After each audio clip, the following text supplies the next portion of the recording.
কৃষক খুব তেল ক্রাইসিসের ভিতর আছে। 100 টাকার গাড়ি ভাড়া 190 টাকা। 900 950 এরকম। কত করে? সুপ্রিয় দর্শক মণ্ডলী, আমি এই মুহূর্তে অবস্থান করছি নাকল পেঁয়াজের বাজারে। দেখতেই পাচ্ছেন আজ পেঁয়াজের ঢল নেমেছে। আমি জানাবো কত করে পেঁয়াজ যাচ্ছে, অবশ্যই আমার ভিডিওর সাথে থাকুন।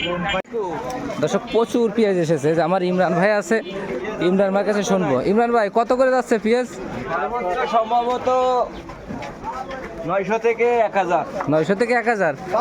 কত করে যাচ্ছে? 900 950 এরকম। এরকম পেঁয়াজের গৃহস্থ থেকে ব্যাপারই কম। ব্যাপারই কম না? কাকা, পেঁয়াজ কত করে যাচ্ছে? 900 থেকে 1000। মানে মাথা 1000। তাহলে তো প্রচুর পেঁয়াজ আছে আজকে। কত করে যাচ্ছে ভাই? মুকাম 400 থেকে পেঁয়াজ উপরে 1000। উপরে 1000। মুকামে বেচছে যে 20 টাকা। ব্যবসায়ী সবই লস। লস। এটা বস্তার দাম 70 টাকা। এটা কৃষকের লস, ব্যবসায়ীর লস। 1 কেজি মালে 8 টাকা খরচ। 100 টাকার গাড়ি ভাড়া 190 টাকা। 14 টাকার বস্তা 70 টাকা এখন।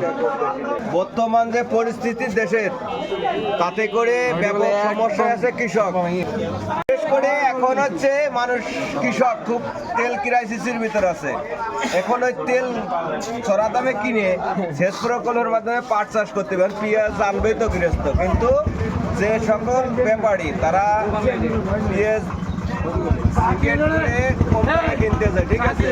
এখন কৃষক করছে বিভাগে পেঁয়াজ বিক্রি করতে হবে। এখন কৃষকের মূল যে টাকা বের করার একটা চাষ ছিল, সেই চাষের মেন হচ্ছে পেঁয়াজ, ঠিক আছে। সেই পেঁয়াজগুলো এখন বিক্রি না।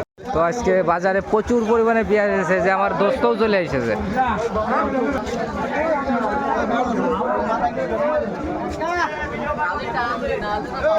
পেঁয়াজ কত করে যাচ্ছে? 700 800 400 500 যাচ্ছে। কত করে যাচ্ছে আজকে পেঁয়াজ? আর যে সেই পেঁয়াজ কত করে? 650।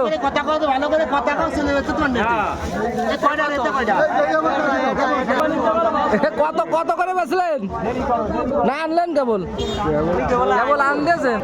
এই সেই রসুন কত করে? 2500। গত হাটে শুনলাম 3700। আর নিচ্ছে না? আরে কি নিয়ে আসেন না? ও আপনি তো কেনেন রসুন নিয়ে আসেন, ফাটা রসুন। কত করে করছে? ওই লোকে 20 কেজি 600 টাকা করছে। 600 টাকা। 2600 টাকা করে ভালোটা। আমার মেয়ে ভাই কি নিয়ে আসে? আরে দিরেছে হাত আছে। ঠিক আছে।